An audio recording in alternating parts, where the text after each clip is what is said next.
신용등급, 은행 쪽에서 요구를 하는 신용등급인데 그 이하로 떨어졌을 때 상환 요청을 해요. 저 같은 경우는 여러분 부자 되고 있으시죠? 부자 되는 강입니다. 저 같은 경우는 30여채 이제 월세를 받다 보니까 담보대출 필수로 보유하고 있어요. 한 30여 건에 해당되는 담보대출 가지고 있습니다. 물론 월세 받는 물건들 중에 대출 없는 물건들도 있어요. 대출 없이 그냥 월세 수익이 괜찮아가지고 월세 수익만 내는 물건들도 있지만 대다수에 해당되는 보유 물건, 부동산 같은 경우는 담보대출 실행되어 있죠. 그 정도다 보니까 이런 은행 쪽에서 가끔씩 연락이 옵니다. 이번에도 마찬가지인 그런 상황이었는데 대출 만기라서 상환 요청이 8건이 들어왔어요. 저 8건의 총액 같은 게 1억 6천 정도 되었습니다.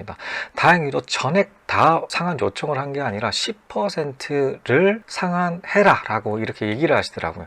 근데 여기에서 긴장하시면 안 됩니다. 협상에 따라서 상환을 해도 되고 안 해도 되는 그런 상황이기 때문에 저 같은 경우는 얘기를 했죠.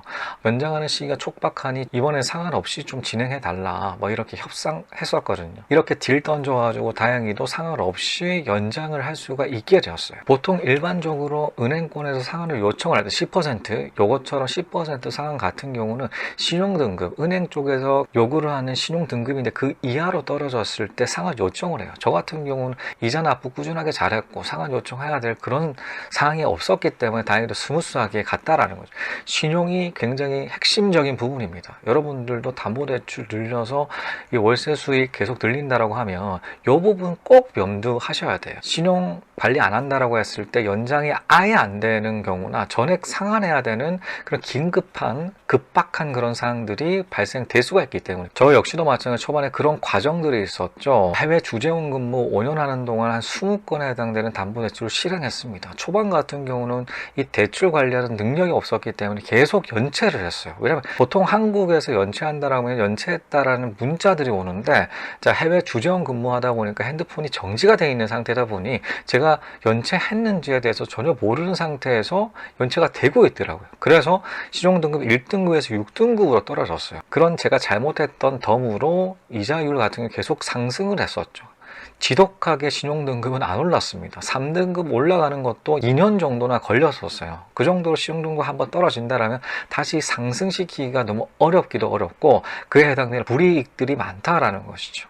여러분들도 마찬가지입니다. 이 신용등급 관리하기 위해서 이자 연체 부분 굉장히 꼼꼼하게 신경 쓰셔야 돼요. 그런데 한두 건 같은 경우는 대출 받는다라고 했을 때 이자 납부하는 거 어렵지가 않아요. 근데 20건 넘어가게 되면 관리 필수입니다. 누수 없는 그 관리 노하우가 굉장히 핵심 포인트다라는 거죠.